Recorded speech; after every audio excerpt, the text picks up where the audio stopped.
Hello and welcome to this CCB video blog.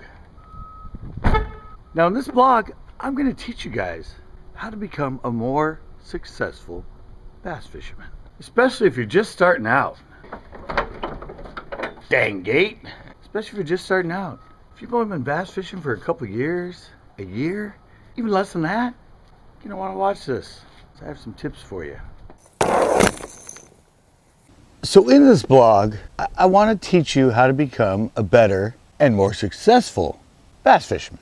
Well, I've been fishing for 40 years, and I think I'm a pretty darn good bass fisherman.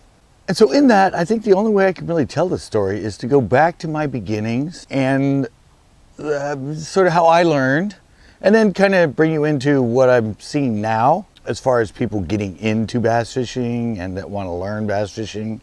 And so I think what I'm about to do and what I'm about to tell you will really help you become more successful and help you catch a lot more bass, and probably bigger bass, a lot earlier than if you kind of stuck with what's going on with the trend right now, especially with the new YouTubers and the YouTube influencers. So that said, let me get into how I learned to bass fish. And it was back in the late 70s, guys. I'm an old man. So I started out and I used to fish worms. I mean, I got into bass fishing and I don't know, I just loved it. I fished for trout, I fished for bluegill, all that. But I fell in love with bass. And I used to go out, and me and my friends, and we would get live worms, and we would throw them out weightless and basically just let them sit, and we would catch a lot of bass and a few big channel cats.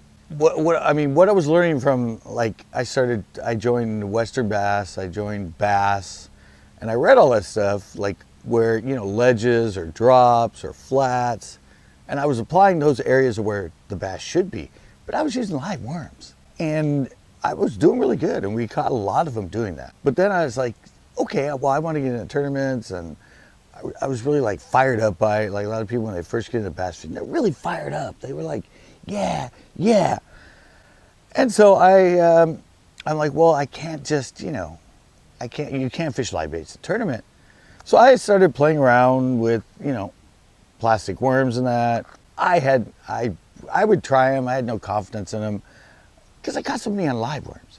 I would throw it out. I'd work it for a bit. I'd get tired of it. I'm like, I didn't know what a bite felt like. And so I went to,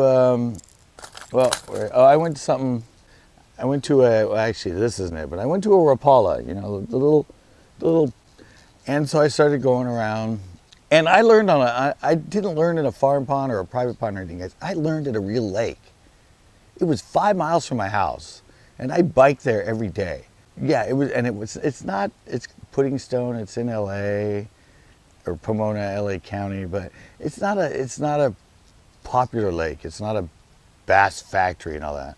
And so the first thing I started with this, or, a little popper, things that I would, like this, I would just twitch on top and let it float up, and, a bass would boom, pounce on the surface, visual, easy bite, yeah, set the hook. Same thing with the popper. This is what I learned with when I started going to artificials, was active stuff that I could see the bite, so I knew when to set the hook. Well, I would catch a lot of little fish, little 6 to 8 inchers.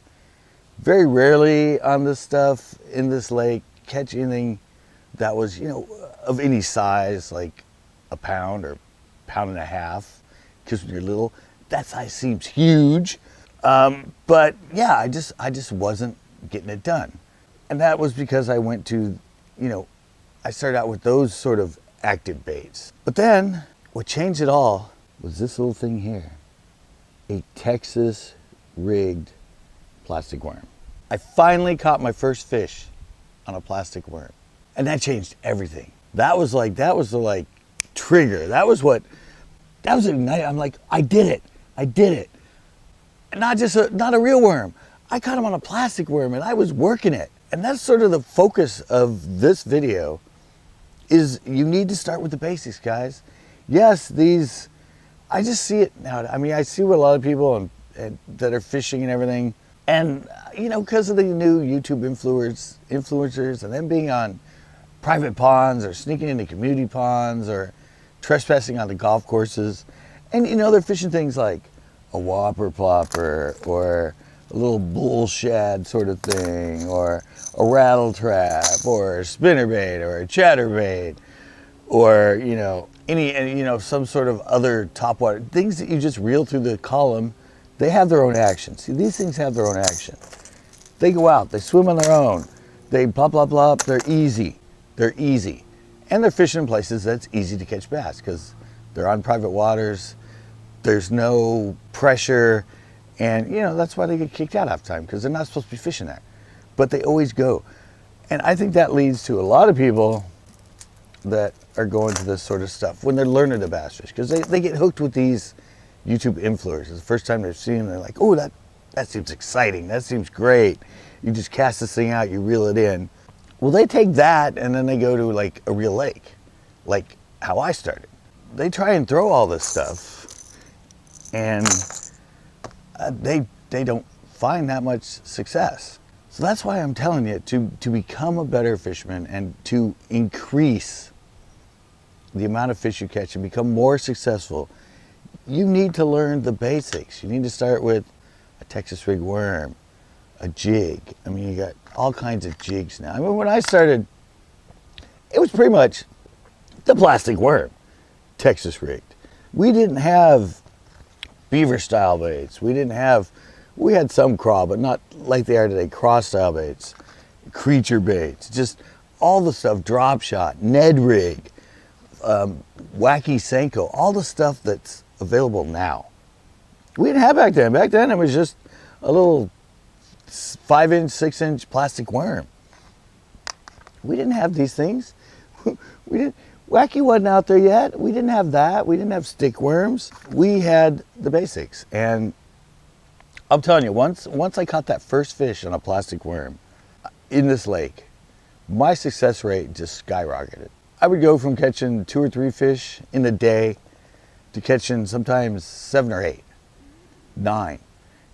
Because once I got that one on the worm, then I went straight to the jig, because the jig's popular, so I went to jig, and then the other jig. It just led me to, I don't know, I just became way more successful at this real lake. Like I said, not just a private pond, not just something that you can throw something like a whopper plopper and a big swim bait or this or a jerk bait or a square bill, and they just munch it up. Because usually those are smaller bodies of water, it's a little pond, you can work the whole pond. You're not supposed to be fishing in the first place, so there's just, you can work the whole thing. You go to a real lake, and I would bike and go to one spot, and it would take me like 30 minutes to bike to another spot, and then maybe like 30, 40 minutes to bike to another spot. But once I realized going to the basics, going to plastics and learning, I mean, the reality is a jig and a plastic, Texas rig plastic worm have caught more fish overall than any of these popular baits. And they've caught big ones too. So I don't know, that's just kind of what I'm saying to people when you're first learning to bass fish and that. Yeah, I mean, you can bring these things with you. A lot of people too, like me, when you go, you're on shore. You can't just, I mean, I'm good at, anyway, you can't tell in my videos, because usually I'm doing what works the best and what gives me the best odds and what makes me most successful when I'm filming a show at these lakes from shore is plastics, either a flickin', a drop shot, a Ned, or a Texas rig. But I will throw out, a certain type of bait just to see if that kind of bite's there. But these baits, these active baits, the ones that a lot of people start with, and a lot of people want to fish all the time because they're easy. You just have to reel it in, and you don't have to know what a bite feels like. It's just suddenly, oh, fish! When you have to learn a Texas rig or a jig, and I get a lot of people that tell me that, like, I just don't know. I don't know what the bite feels like. That's why I don't fish them. It takes a long time. It's a lot slower presentation. It's a lot more mundane. It's a lot more tedious to sit there and fish something like this. And then as you get into it, like when I first learned it, I caught the one and I started working through, weights. Like, okay, do I want an 1/8 ounce in this? Do I want a 1/2 ounce, a 1/4 ounce? Do I want a 6-inch worm? Do I want a 4-inch worm? What color do I want? Do I want this color? Do I want another color? Same thing with jigs. It's like, oh, do I want to throw a finesse jig right now? Do I want to throw something a little bit heavier, something a little bit bigger? Do I want a bigger trailer or small? I mean, and at the same time is it takes a lot of time. I mean, it takes 2-3 minutes a cast, not 30 seconds with something like a whopper plopper or a rattle trap or a swim bait and that. I mean, I don't know, that's just, obviously what I'm trying to say is if you're starting out and you just learn to bass fish, start with the basics. And nowadays, like I said, we have so many more options. We have the Ned rig. We have the Senko, the wacky style. We have the drop shot. Learn those first. Yes, you might want to bring something like a jerkbait or a rattle trap. And usually, like I said, when you're ashore, you don't have much area to work. Yeah, give it a test, throw it out, wind it around. A lot of people go out and they don't want to sit down and they don't want to spend the time to learn everything it takes to fish and manipulate and work a plastic worm or a jig or anything else. They just want an easy fish. They want to just cast it out and reel it in and bam. It's just, I don't know. You'll become way more successful. And I saw it and I was through my history.